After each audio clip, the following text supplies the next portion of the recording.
Aí ele vai ver que toda a questão política está implicada com a própria fazer da administração, né? A administração ela também tem toda uma perspectiva política, assim, colocada de onde não dá para sair, né? Lembra que a gente falou muito de ideologia, ideário, fizemos essa distinção, que a gente viu que não existe não ter ideário, né? Não ter, porque é uma coisa que faz parte da sociedade, da qual a gente não podia sair. E o que vocês destacaram de conceitos importantes? Administração como uma ciência social. Ideologia, uma narrativa, uma discussão. Isso, então vamos primeiro para ciência, para a administração como ciência social. A administração como ciência social que se distingue, portanto, da ciência exata, né? E, bom, não tem problema nenhum, só que ele vai dizer assim, até interessante vocês lerem no texto dele agora, depois que vocês já conhecem as teorias, que muita coisa para vocês vai fazer mais sentido. Porque daí ele está falando assim, não adianta você tentar equiparar uma ciência social com uma ciência exata, porque não vai fazer sentido. Você tenta implementar toda uma ideia biologicista e médica, por exemplo, das ciências médicas ou biológicas, como uma metáfora naquela organização, não vai fazer sentido, né? Então é uma crítica assim, a tudo aquilo que as perspectivas teóricas vinham desenvolvendo até então naquela época. Então, as ciências elas vão ter perspectivas que são distintas umas das outras, né? Mas isso não vai fazer com que uma seja melhor ou pior do que a outra, vai fazer com que elas simplesmente sejam diferentes. Né? A ideologia, o que é a ideologia? Uma narrativa, controle mesmo. Tá? E aí essa perspectiva ideológica vai ser uma coisa central na sociedade brasileira, porque qual para ele é o maior problema da sociedade brasileira? As classes. A divisão de classe social. Então, a dimensão ideológica é aquela que vai sustentar por um diferente conjunto de discursos, assim, narrativas de que as dimensões, digamos assim, de dominação, elas estejam adequadas, boas, corretas, assim, né? Isso vai fazer, a gente até leu essa parte dos textos, né, com que a classe da elite, né, que detém os meios de produção, ainda que em número seja muito pequena, consiga controlar a exploração da classe trabalhadora, que está em muito maior quantidade, mas que ainda assim é dominada por essa classe que detém os meios de produção. Né? Acho que foi essa aula que você falou das faculdades, não? A faculdade de esquina, que não tem tanta relevância quanto a URGS da vida. Isso. Da vida. Aí esse é um outro ponto bem interessante do texto, né? Que ele vai falar que essas faculdades todas elas vão estar a serviço desses discursos ideológicos e de manutenção, digamos assim, dessa dominação da elite, né? Então elas vão se manter operantes nessa dimensão, né, realizadora, assim, de manutenção da dominação, né? E também vão reproduzir essa questão do tecnicismo, assim, né? De como o administrador ele vai ser reduzido ao papel tecnicista, então ele vai ser reduzido a ser algo operacional, algo que vai pensar de maneira muito rasa e 5 maneiras de não sei o que, 5 formas de tarará. Então ele vai dizer que isso tudo está colocado dentro de uma perspectiva neopositivista, que vai ser reducionista da função do administrador, e isso também tem uma ideia de controle, né? Porque em linhas gerais eles não querem que o administrador pense, muito menos pense nesse sentido político que ele está colocando, porque coloca nesse lugar de reprodutor da manutenção das desigualdades, que está tudo bem, assim, né? Mas o quê? Acho que falou também do casamento nessa aula, não? Eu acho que não foi nessa aula, foi na aula anterior que eu falei. Mas quando eu estava falando da questão do patriarcado, de como isso se reproduz, e a questão da propriedade privada, da manutenção, foi na aula anterior. Mas, enfim, foi a da outra. Mas mas acho que aqui dá para pensar enquanto dimensões de manutenção do poder, né? E aí o poder é um conceito bastante caro também para o João Paulo Pedro. O que é o poder para ele? Capacidade de influenciar comportamentos e decisões.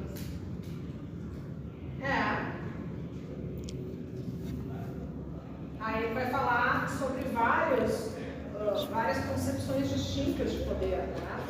Vai dizer que o poder é algo abstrato, não é uma coisa, ainda que às vezes seja tratado como uma coisa, que portanto é algo que está colocado em diferentes instâncias, assim, mas que a gente pode, por mais abstrato que seja, a gente pode identificar na perspectiva legal, nas normas, nas regras, né, quem tem a tomada de decisão das organizações. Então é algo assim abstrato, mas ao mesmo tempo a gente identifica espaços em que esse poder vai exercer de alguma forma uma função. Mas o que? A ciência, a neutralidade, como é que ele vê?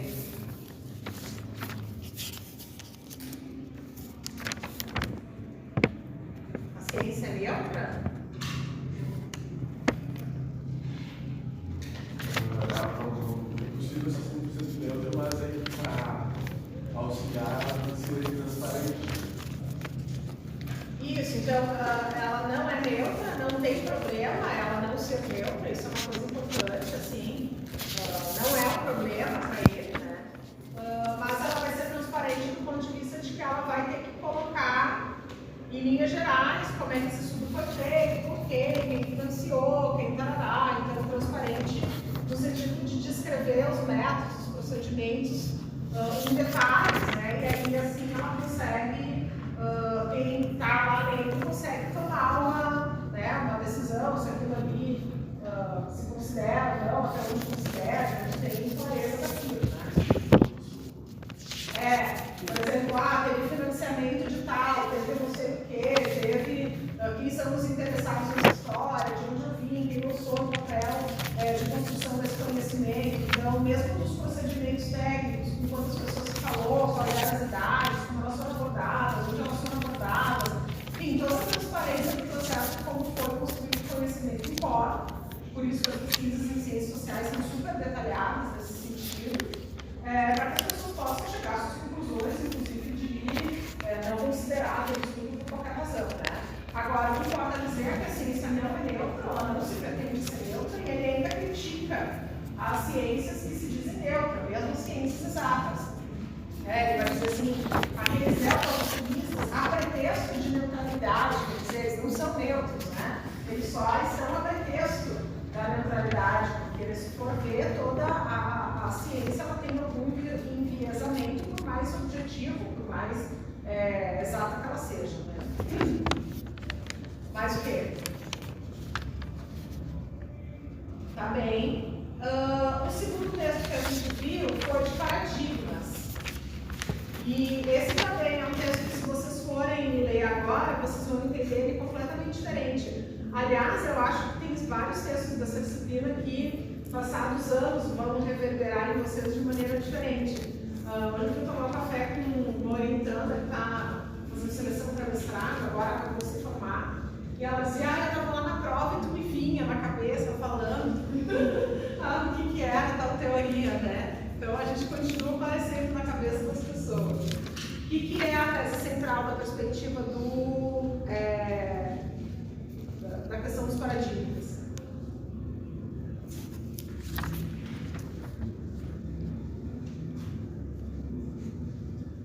O ponto importante dessa questão toda é desconfiar também dos sites de inteligência artificial, né? Eu coloquei, não no ChatGPT, naquele outro lá, DeepSeek, quem é Julice Salvani, disse que eu sou uma bibliotecária formada pela URGS, né? Então eu estou falando isso porque a outro semestre apareceu umas sínteses de coisas que não tinha muito a ver, então muito cuidado, né? Procurem a fonte original para o texto, tirem as suas considerações a partir daí, que tá tudo bem. Mas depois o pessoal olhou assim no ChatGPT, tá tudo certo, meu nome. Mas o outro lá não tá. Eu sou bibliotecária, doutora em biblioteconomia, doutora em comunicação social, O chinês não comprou a informação direito. acho que tinha estudos supostamente meus, salvando biblioteconomia, a não sei o que da biblioteconomia de uma viagem. E até juntei aqueles estudos no Google, não existe nada disso. Inventou o estudo, inventou tudo. Então, muito cuidado. Tá? Então, qual é a tese central dos paradigmas?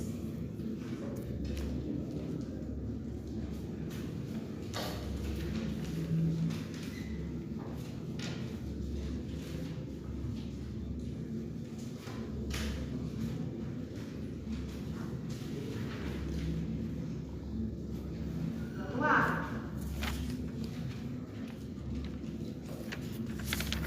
O conhecimento científico muda, né? Ele não é ortodoxo nem dogmático. O conhecimento científico ele vai mudar o tempo inteiro e ele vai se constituir justamente pela guerra paradigmática, que é a disputa de um paradigma com o outro, né? E esses 4 paradigmas que são tidos como modelo, né, dentro da perspectiva organizacional, eles são mutuamente excludentes uns dos outros, então eles se excluem nessa questão do conhecimento, né, e eles estão o tempo inteiro brigando. Quanto mais eles brigam, mais a gente constrói o conhecimento, né? Quer dizer que as coisas estão se transformando. Essa é a lógica da ciência. Quais são os paradigmas?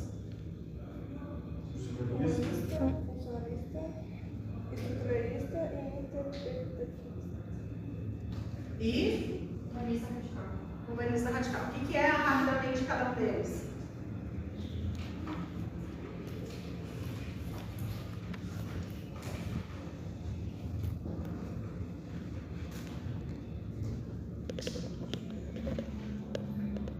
O funcionalista eu anotei que é uma sociedade concreta e que o sistema social é regulado e que ela serve para gerar conhecimento empírico útil. Isso que eu tenho anotado de Tem funcionalista. perspectivas positivistas, de equilíbrio, regulação social, determinístico, tem toda uma ideia voltada a essa questão do equilíbrio da regulamentação social. E o estruturalista? O estruturalista radical, organização para política de dominação, que podem levar a conflitos radicais. Aí a gente falou, né, de todos os agentes que fazem parte desse campo, que tem uma grande estrutura que vai acabar coordenando, digamos assim, esse extrato social e vai acabar ditando uma série de regras, né, dentro dessa lógica. E o humanista radical? Prisão psíquica, no caso, eu estou lendo porque eu fiz por conceitos chaves, mas eu anotei que seria prisão psíquica, que é conhecido como uma patologia e basicamente vai ligar o pensamento e a ação como meio de transcender a alienação. Tá. O que é o humanista radical? Se vocês colocarem assim, materialismo simbólico, Marx, conflito como algo inerente da sociedade, perspectiva marxista, tá certo? Assim, vou entender que tem essa percepção marxista da sociedade, cuja centralidade está na divisão de classe, né? Os que detêm os meios de produção são dominados, né? São expostos, explorados por ela, e essa questão da própria dialética marxista de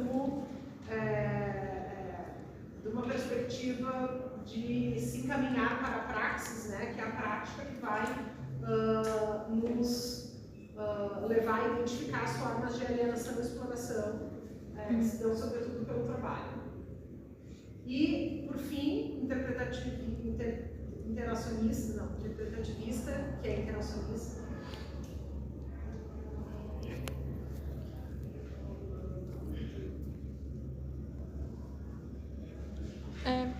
Eu também não sei se está muito certo, mas eu coloquei que a sociedade é entendida pelo ponto de vista de cada um. Cada um tem uma interpretação da sociedade diferente. Então, eu penso que se eu nasci rico, eu vou ter a experiência de gente rica. Não sei se seria muito isso.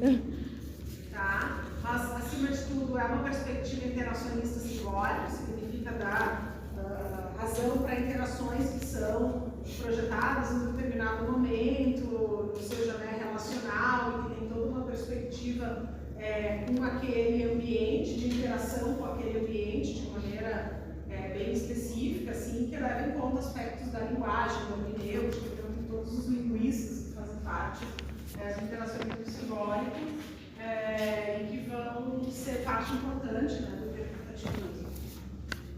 Bom, tem uma outra parte também desse texto que é as metáforas, né? A gente não falou muito na aula, mas eu acho que é algo que vale a pena dar uma olhadinha, que na verdade é uma crítica, assim, a essas metáforas que se tem para entender a organização, né? A organização como máquina, a organização como mecanismo, organismo vivo, organização. Então, eles vão fazendo toda uma perspectiva interpretativa por trás dessas metáforas para dizer, bom, a metáfora não vai dar conta de entender a complexidade da organização. Tá? Mais o quê? É isso? Depois, qual foi o texto que a gente tratou? O de Durkheim e Weber, né? Vou correr a minha colinha. João Paulo Ribeiro, Rosa, aí foi a construção social do mercado. Qual é a tese desse texto? O mercado é um fato social. É um fato social, né? E o mercado, ele é construído, portanto, socialmente. Então, a economia ela não é uma ciência exata, né, a ponto de ela representar todas as perspectivas da sociedade, senão que o mercado vai se construir por interações sociais, né, constantes, simbólicas e tudo mais. Né? Quais são os principais conceitos que tem nesse texto? Contrato seria o que rege o mercado e, de uma certa forma, que concretiza essa relação social. Sim, todas as formas contratuais, sejam elas legais ou simbólicas, né?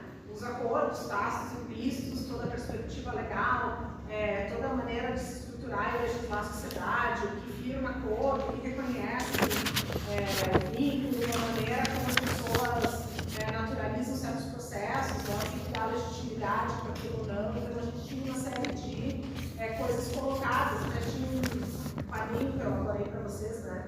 Tinham várias dimensões legais, rituais, perspectiva simbólica, e como o mercado era visto, como o papel do Estado, cada um dos autores, tinha essa questão legal, né?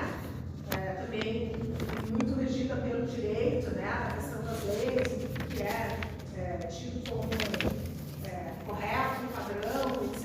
e tal, a maneira como as coisas são regulamentadas. Né? Mas o quê?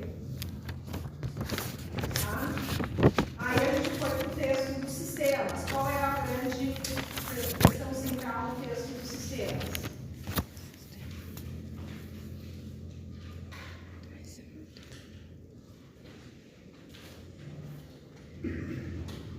Qual é o argumento central?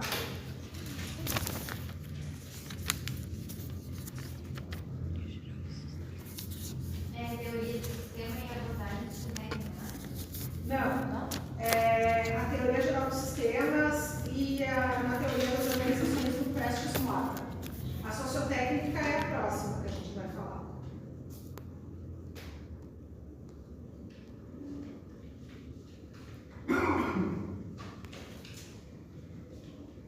Eu vou ter que é um complexo de elementos e interação e intercâmbio contínuo com o ambiente. Então, é uma maneira de observar esse sistema de forma aberta, porque ele está criando uma interconexão contínua com o ambiente, tá? Tem toda uma parte sociológica que a gente viu numa aula de como isso vai criar uma série de modos, né, das pessoas se organizarem em sociedade, dos seus papéis, normativas, e de como esse sistema social também vai ser algo pensado, designado para se manter em equilíbrio, né? A gente falou de várias instâncias que regulamentariam esse tecido social. E depois a gente fez uma brincadeira com as organizações em que vocês abordaram as 9 características dos sistemas abertos. Quais são?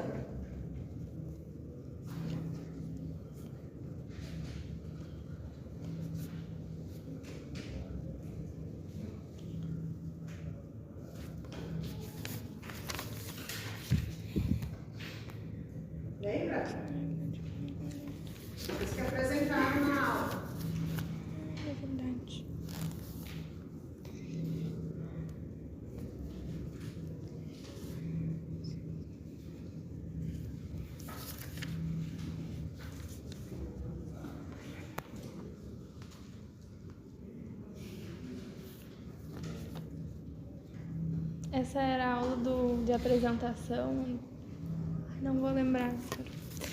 Quais eram as 9 características que vocês usaram para analisar a organização de vocês na brincadeira?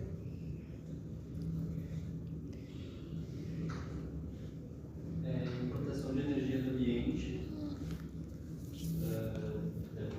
insumos, mão de obra, matéria-prima, processamento, produtos acabados, mão de obra treinada, exportação de energia, que é colocar produtos no ambiente, ciclo de eventos, energia colocada no ambiente e retorno para a repetição dos ciclos, entropia negativa, toda organização tende a organização e a morte.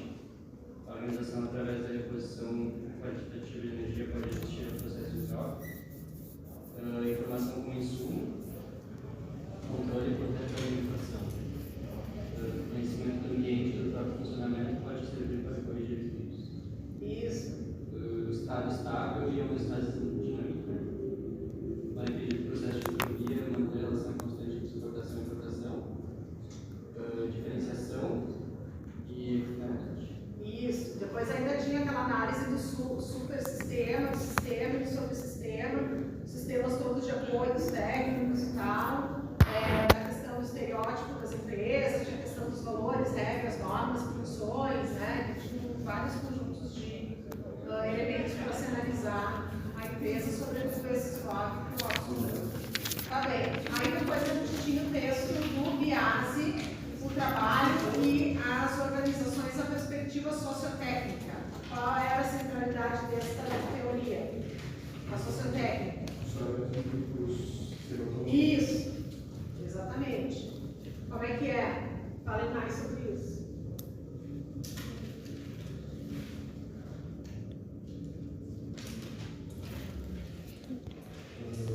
Da rotação de funções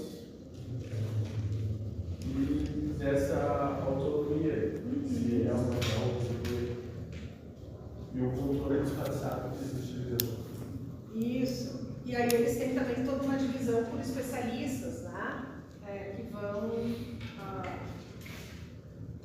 dividindo-se dentro do trabalho, e esse trabalho nesses grupos que são semi-autônomos, porque eles não são totalmente autônomos, mas eles têm toda uma perspectiva projetizada, matricial, que é colocada ali, né? E quais são os resultados da adoção desses grupos projetizados dentro das organizações? Vai ter aumento de produtividade sustentável, engajamento real dos trabalhadores, menos conflitos, menos rotatividade e assim. E a gente falou em aula que, por mais que isso pareça maluco, realmente acontece, né? Eu mostrei para vocês por A mais B como, de fato, isso tudo impera na perspectiva das organizações, tá? Muito bem, mas o quê? A questão da diminuição da alienação, que a gente disse que isso era meio que um mito, né? Porque não diminui, e é um modelo que é distinto, de fato, do modelo burocrático, mas não quer dizer que ele não seja burocrático, só quer dizer que ele é um passo a mais, né? Além da perspectiva burocrática. Muito bem. Donaldson e a teoria da contingência estrutural. O que é isso? Qual a centralidade dessa perspectiva?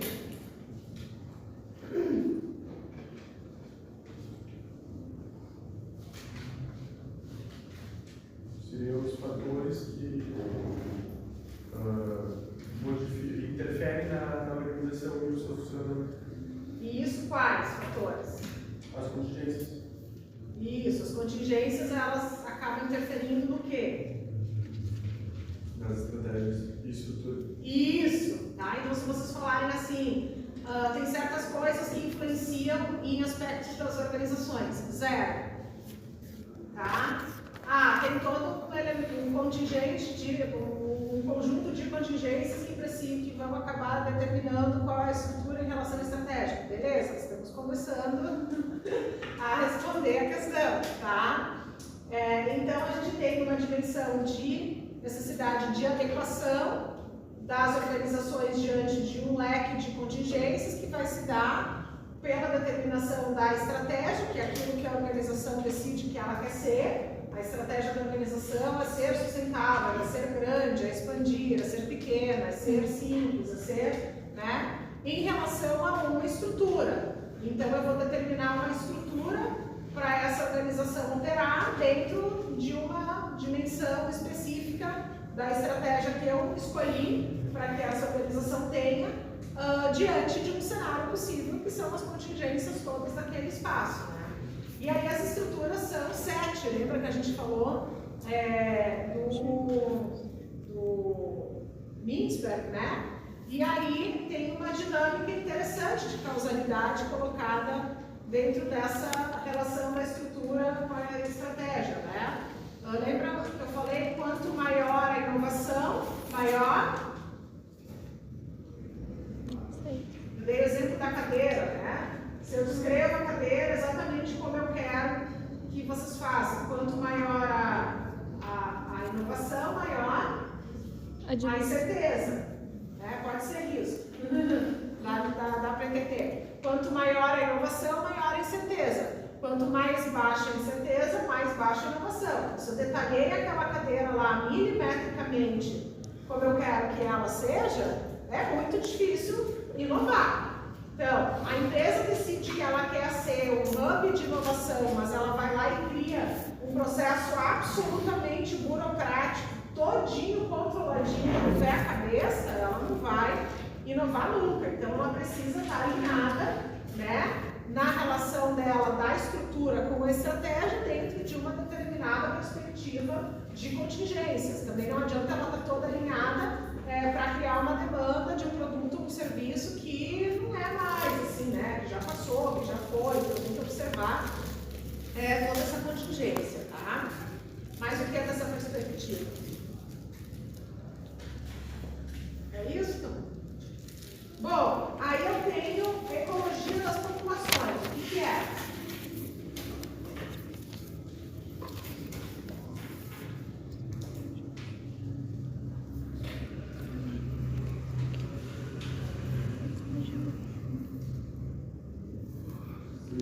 Basicamente das contingências, mas ela se foca em outros elementos.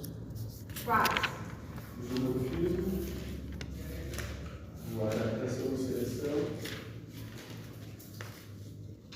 tem o enriquecimento também, os recursos da organização. Isso, descrever os conceitos principais. Então eu vou ter uma necessidade de adaptação, que não vai mais ser colocada diferente da contingência da relação da estrutura com a estratégia em relação às contingências, mas que vai ser colocada pela necessidade de sobrevivência desta organização dentro de uma população de organizações. E o que vai determinar a adaptação não é a contingência de maneira geral, aleatória, né? Mas é a contingência que aconteceu dentro daquela população. Eles vão falar aqui, o que vai afetar as empresas não são quaisquer mudanças do mundo, do cenário. Como eu dei o exemplo que se eu tenho uma empresa de vestuário que fabrica uniforme, eu não vou ser impactada por uma mudança na legislação que vai tributar ou não a blusinha da Shopee, né? Porque, apesar de ser do mesmo setor de vestuário, eu não estou dentro da mesma população de organizações. Então, eles querem ter a maior quantidade possível de organizações semelhantes para que eles possam agrupar em populações, assim como a biologia faz, e dessas populações criar alguns determinantes do que vai mudar ou não de acordo com aquele cenário que está colocado em termos ambientais. Se eles reconhecem essas características semelhantes dessas organizações, eles conseguem prever uma maneira de essas organizações se adaptarem. É claro que aquelas que não se adaptam, elas vão acabar sendo excluídas por uma seleção natural, né?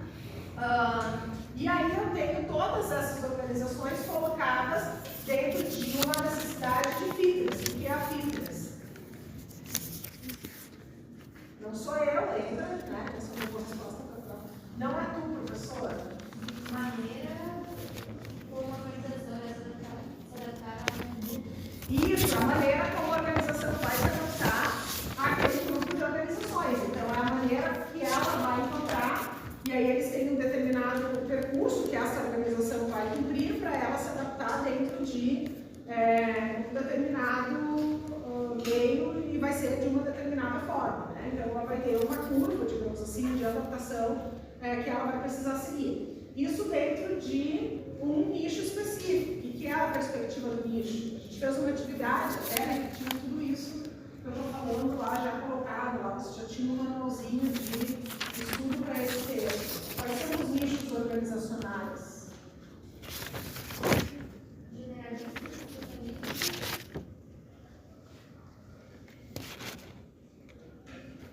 Isso, então ela tem um certo ambiente em que essa organização vai estar inserida.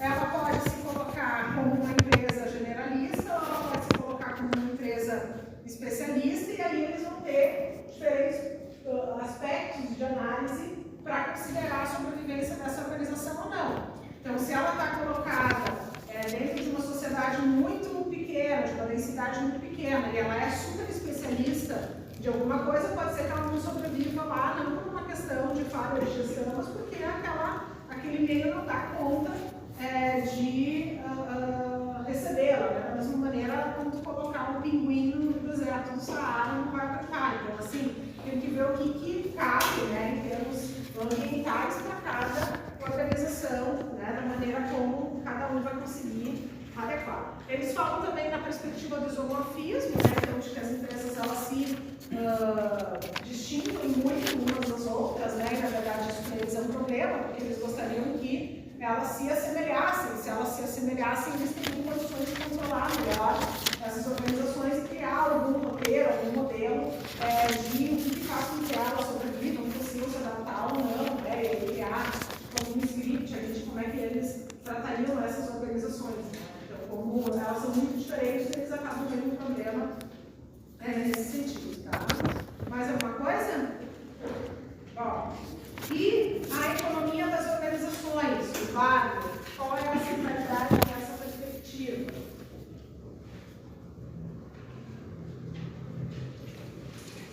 O argumento central. Qual é o central? Economia das organizações. Organizações podem e devem ser compreendidas pelas normas econômicas. Elas atuam como mecanismos de coordenação e criação de fatores financeiros, iniciativas e comportamentos. Então, elas vão ter uma centralidade na questão da maximização dos resultados, elas vão debater se elas compram ou fabricam, elas vão debater qual é a demanda de produtos que está aberta, né, para elas produzirem e tal, naquele determinado espaço de tempo, e elas vão estar preocupadas basicamente com 4 coisas, né? Primeiro, como elas transicionam, que é a perspectiva dos custos e transições, como elas transicionam com as outras empresas, como elas criam mecanismos de agência para se assegurar de que a pessoa que está à frente daquela organização não vai passar perto de ninguém, né? Como elas criam programas de melhorias entre as organizações para que elas possam também confiar umas nas outras, né? E, por fim, os mecanismos de cooperação entre as organizações, né? Então, o custos e transações é toda a transação entre as empresas que vai gerar, por sua vez, um custo. Então, a gente viu, né, que os custos e transações têm 2 perspectivas que são basilares para essas organizações, que é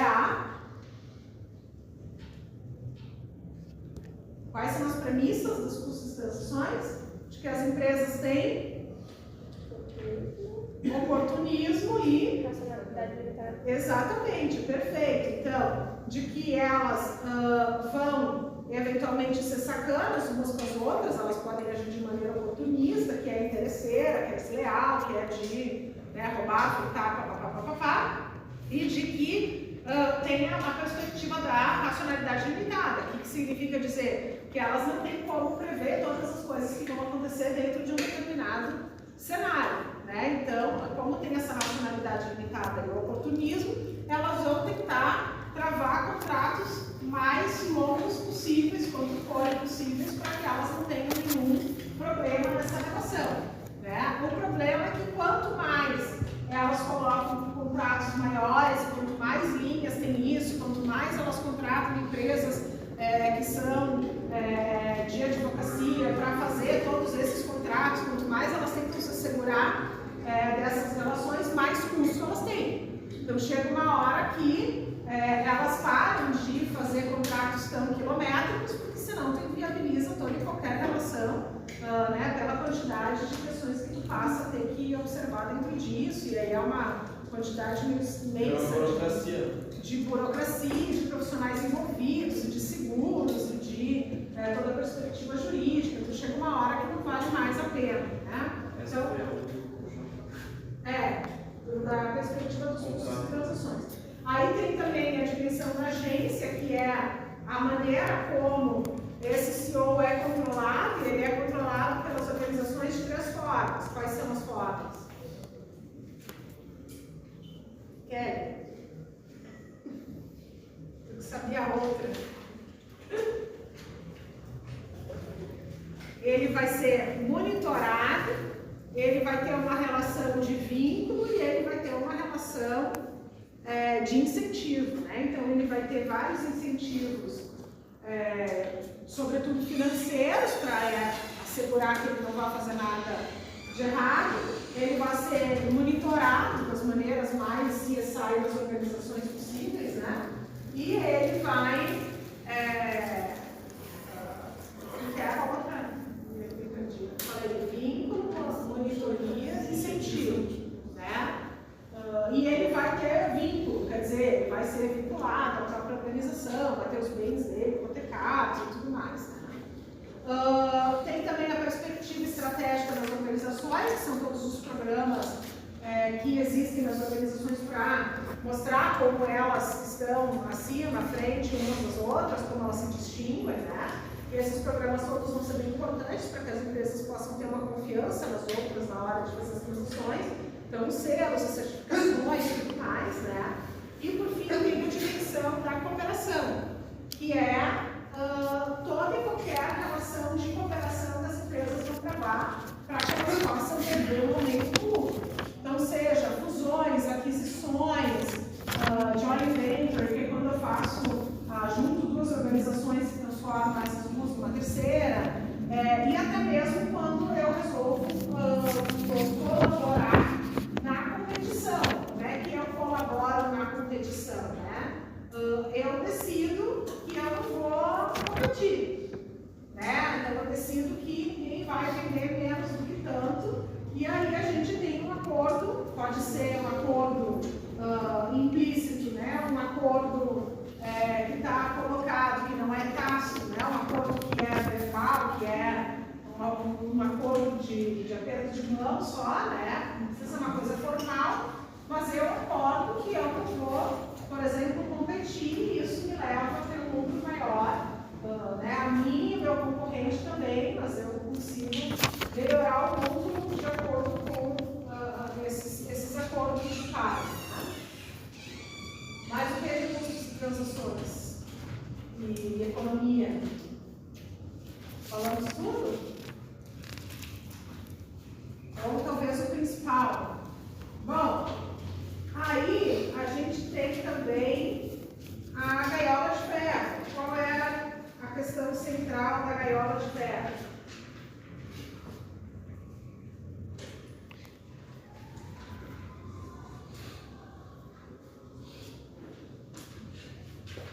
O sistema burocrático é uma prática que padroniza que a pessoa consegue aceitar. Isso aí, exatamente. Qual é o principal de todos os conceitos desse texto? Zoomorfismo. Quais são os tipos de zoomorfismo? Positivo, idêntico. Isso, vocês sabem o que é cada um deles, né? Não precisa nem falar para todo mundo já com tudo na ponta da língua, né? E aí a gente viu uma série de hipóteses também do porquê que as empresas se parecem tanto, né?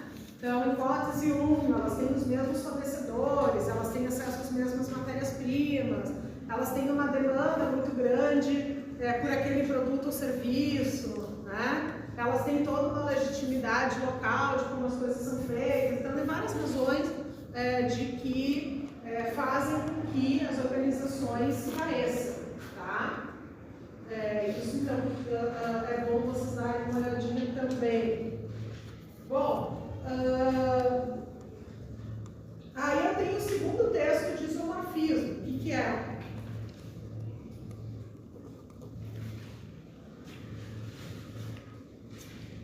Que é o contribuições da perspectiva institucional para análise organizacional. Qual é a questão central deste texto?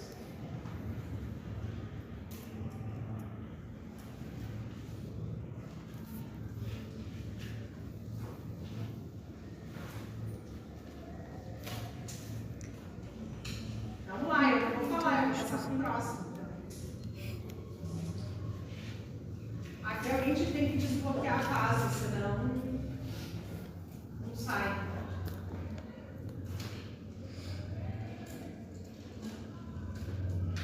Gente, como é que tem uma festa? Isso é dentro da universidade? É dentro? É do lado da economia. Do prédio, Mas como é que ninguém faz nada? Tipo, tu tá com aula e tem música e tal, faz então depois da aula, né? Sei lá. Intervalo. Eu só quero matar aula. Mas daí mata dos outros, viu? Quem tá tem a sala lá do lado da caixa de som. Minha última estava em cima. Minha aula. Em cima da festa ninguém faz nada. Eu acho que é o pessoal do Júnior. Estuda de dia e atrapalha a pessoa. Tá uma boa justificativa. Mas enfim, o que é a contribuições à perspectiva institucional?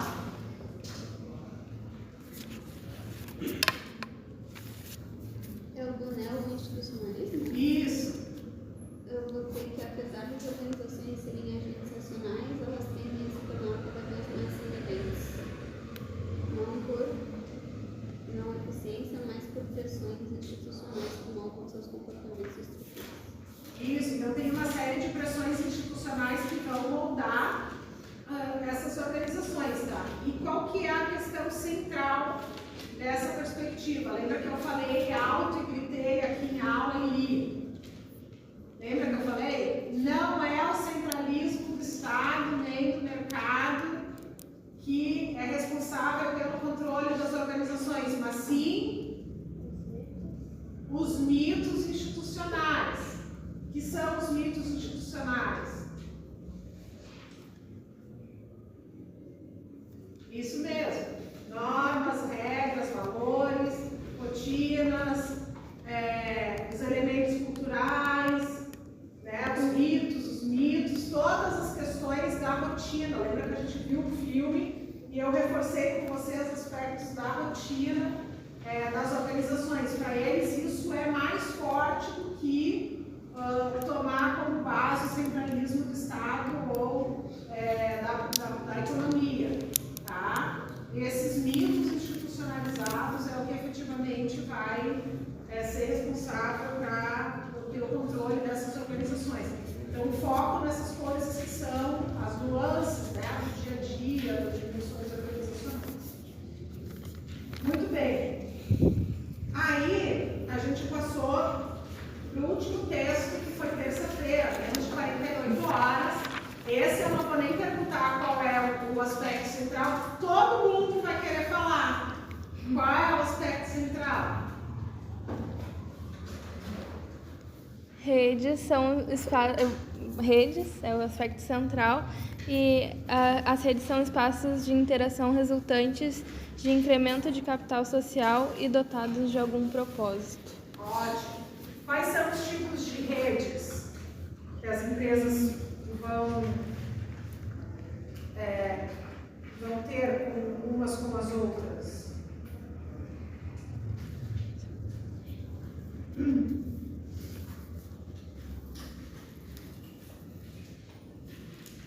Tem a empresa isolada, que é quando tem as fronteiras bem definidas. Então, acho que ela é toda sozinha, né?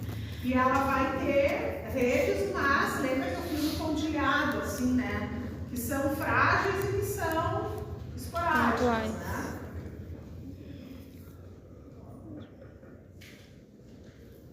A segunda é redes empresariais de objetivo único, que são empresas do mesmo setor e localidade para resolver um problema específico. Isso, então vamos criar lá uma associação, vamos criar uma agremiação para pensar algum problema daquela empresa, que pode ser uma coisa pontual, comprar uma coisa coletiva, fazer um incremento de inovação no segmento, criar uma parceria para se estabelecer de maneira melhor, mas cada um vai continuar com a sua, com seus contornos empresariais, assim, né? Mas vai ter algo colocado ali.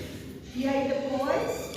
Redes setoriais e de objetivos múltiplos, que são empresas de atividades diferentes e entidades de apoio empresarial para inserção mercadológica. Isso, aí é uma rede mesmo, aí é quando se estabelece uma parceria que é contratual, que é de longo prazo, né? Como a gente falou da quantidade de empresas que tem dentro da rede do FOM, então muitas vezes compartilhando toda a propriedade privada também, né? Ou parcerias muito estabelecidas de exclusividade, que só vai vender um produto num lugar ou em outro, que aquilo lá vai ter uma coisa perene, essas redes de fábricas que se criam nos consórcios modulares das montadoras, empresas exclusivas que vendem só para a montadora, mesmo, enfim, essas parcerias de grupos grandes que já são coisas estabelecidas, né? É só encontrar Coca-Cola no McDonald's, os fornecedores são previamente decididos, aquilo lá é incrustado, engessado, às vezes é o mesmo grupo que tem todo o domínio de todas as empresas que envolvem todo aquele circuito lá que está montado, né? Então é algo bem denso. E por fim... Redes comunitárias de interesse territorial, que são empresas e instituições governamentais e entidades de apoio empresarial para desenvolver a comunidade e o território. Isso, foco total na perspectiva comunitária e social, não tem um foco imediato, pelo menos, na questão do lucro, pode ser a construção de uma ideia, pode ser algo que nem vise lucro lá em última análise, né? Pode ser uma coisa que esteja colocada ali para pensar numa ideia, para pensar na assimilação de algum propósito, de algum ideal. A gente falou dos selos de certificação territorial, a gente falou mesmo de ideias em cenários políticos e sociais mais amplos, né? Perspectivas de correntes políticas e comunitárias, sociais. É esse que é o exemplo do Instituto Caldeira? Que se encaixa ali? O Instituto aí é aquela história, né? Na prática, a teoria é outra. O Instituto Caldeira, ele tem uma ideia, assim, né? Que ele também ele reúne várias organizações no mesmo espaço, mas elas são independentes, mas ele tem também a proliferação de uma ideia, né? Comunitária, social, pode ser? Tá? Ele está bem para esses dois últimos, assim, eu acho que sim, pode ser uma coisa social, mas não necessariamente tenha que ter a integração assim, de todas as empresas, né? Tipo assim, essa coisa do selo territorial, por exemplo, às vezes não integra as empresas de maneira tão efetiva quanto o Caldeira, assim, a questão é de ter programas que são desenvolvidos para aquela ideia, para combinar naquele ideal, mas eu acho que é um exemplo que cabe sim, né? Porque não é só uma organização de empresas, senão que tem todo um viés social, comunitário colocado ali. Então isso é bem interessante, né? Alguém de vocês falou que a Tina, que era conhecido do Instituto Caldeira, do dono lá, não sei se é dono, diretor, que era. Ninguém aqui. Acho que foi na outra turma. O pessoal agora está indicando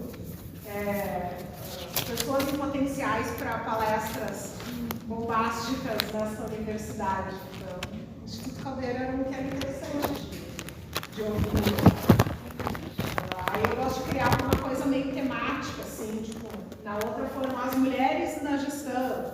Aí a gente já fez, tipo, famílias organizações familiares, agora foi postos de gasolina. Aí, tipo, teve uma que a gente fez de políticas de inclusão, que era questões de gênero, raça e LGBT, não sei o que, né? Para fazer umas coisas meio. Fazer algum sentido nas duas, quem vai ver as duas palestras, aí. Agora eu quero chamar cooperativas. Acho que ia ser legal também. Ter contato do cara da Santa Clara, lá com o diretor, e uma outra cooperativa, acho que ia ser interessante. Mas o Instituto Caldeira também é interessante, né? De pegar alguma coisa com finalidade social, né? Tá bem? Aliás, eu tive uma ideia agora, não vou contar, depois vai errado. Ai, Sara, com... Não, ela é uma pessoa bem famosa que tem um instituto que eu conheço. Daqui a pouco. Tá. Mais alguma coisa? Firme operante? Gente, tentem fazer uma síntese, um resumo, levando em conta essas questões que a gente está abordando, mas de trazer elementos para as respostas, tá? Lembrem que as respostas evasivas